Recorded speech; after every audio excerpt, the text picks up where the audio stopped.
थांब बाळा, आज हार मानायच्या अगोदर फक्त 2 मिनिट माझं ऐक. तुला खरंच असं वाटतंय का की तू हरलेला आहे? नाही बाळा, तू हरलेला नाही. तू फक्त थकलेला आहे. बाळा, थकवा आणि हार यात खूप मोठा फरक असतो. जो माणूस हरलेला असतो तो प्रयत्न करणे सोडून देतो. पण तू तू अजूनही प्रयत्न करत आहेस. तू अजूनही परिस्थितीशी लढत आहेस. तू अजूनही स्वतःला उभं करण्याचा प्रयत्न करत आहेस. म्हणूनच आज तू हे ऐकत आहेस. आणि तुला जर असं वाटत असेल की हा संदेश तुझ्यासाठीच आहे, तर श्री स्वामी समर्थ नक्की लिही. माझ्या बाळा, मला माहीत आहे तू आत्तापर्यंत खूप काही सहन केले. मनातील काही गोष्टी तू कुणाला सांगितल्या नाहीस. चेहऱ्यावर हसू ठेवलंस, पण मनात मात्र वादळ सुरू होतं. लोकांना वाटलं तू ठीक आहेस, पण रात्री आलेलं तुझ्या डोळ्यातलं पाणी हे फक्त तुलाच माहिती आहे. पण आज एक स्वतःला प्रश्न विचार.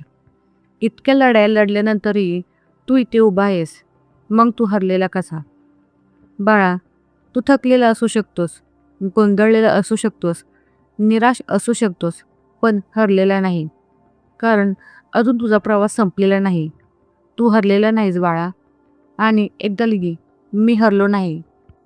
माझ्या बाळा, लोक फक्त तुझ्या आयुष्यातील एक भाग बघतात. पूर्ण कथा त्यांना माहीतच नसते. त्यांना तू केलेला संघर्ष दिसत नाही. त्यांना तुझं मौन दिसत नाही. ते फक्त परिणाम बघतात. म्हणून लोक काय बोलतात त्याचा विचार करणं आजपासून बंद कर. कारण लोकांचं कामच असतं बोलणं, पण तुझं काम आहे दुर्लक्ष करून पुढे चालत राहणं. हे लक्षात ठेव. आज जे लोक तुझ्यावर हसत आहेत तेच लोक उद्या तुझं कौतुक करतील. पण त्यासाठी आज तू थांबू नको. विश्वास असेल तर मी हार मानणार नाही असं लिही. अजून एक गोष्ट, तुला वाटतं ना की देव तुला विसरला आहे? नाही बाळा, देव कधीच विसरत नाही. तो तुला तयार करत आहे. कारण पुढे तुला जे मिळणार आहे त्यासाठी तुला मजबूत असणं गरजेचं आहे. सोनं जसं आगीत तापतं तसंच माणूस संकटात घडतो. म्हणूनच प्रत्येक येणाऱ्या अडचणीला तू शिक्षा समजू नकोस. ती तयारी असते तुझ्या मोठ्या यशाची. आज जरी तुला अंधार दिसत असेल, पण पाठ जवळ आली आहे. आज तुला अपयश दिसत असेल, पण त्यामागे एक मोठा अनुभव लपलेला आहे. माझ्या बाळा, आता स्वतःवर शंका घेणं बंद कर. कारण या जगात सर्वात मोठा चोर कोण आहे माहिती आहे का? तो तुझा पैसा चोरणार नाही, तुझा वेळ चोरणार नाही, तो तुझा आत्मविश्वास चोरणार आहे.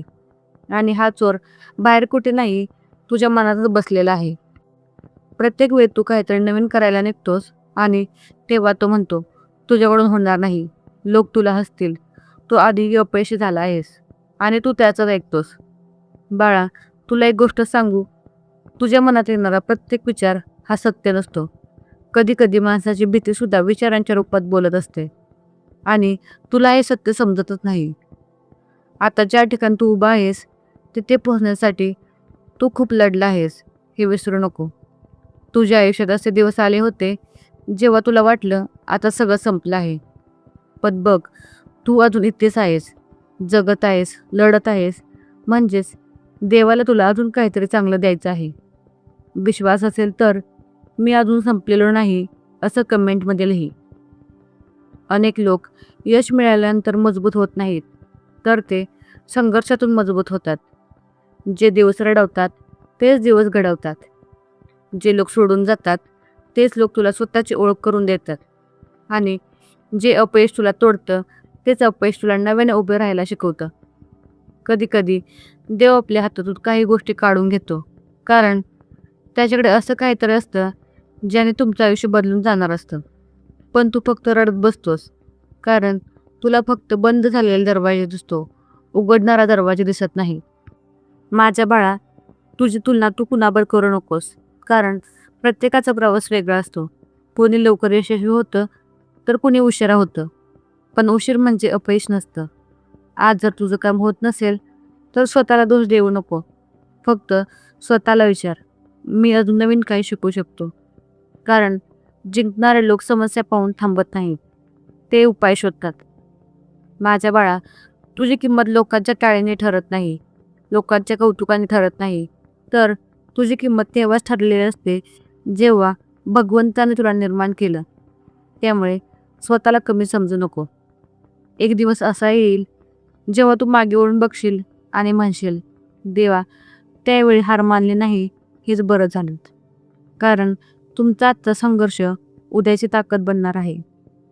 म्हणूनच बाळा, आज मला एक वचन दे. कितीही अडचणी आल्या, कितीही लोकांनी साथ सोडली, कितीही वेळ लागला, तरी मी थांबणार नाही.